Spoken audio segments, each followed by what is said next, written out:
నడకలోని అడుగు ఉందని, నా శ్వాస కేవలం నీ కృప మాత్రమేనని, నీవు లేకుండా నా పయనం సాగదని,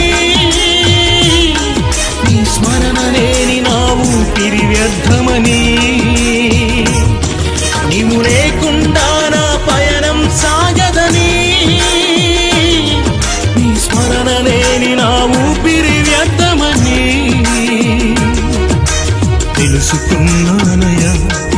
ఇలా నువ్వే చాలయ్యా, ఈ లోకం వద్దయ్యా, నిన్నే వెంబడిస్తానయ్యా. నా మదిలోని ఆనందం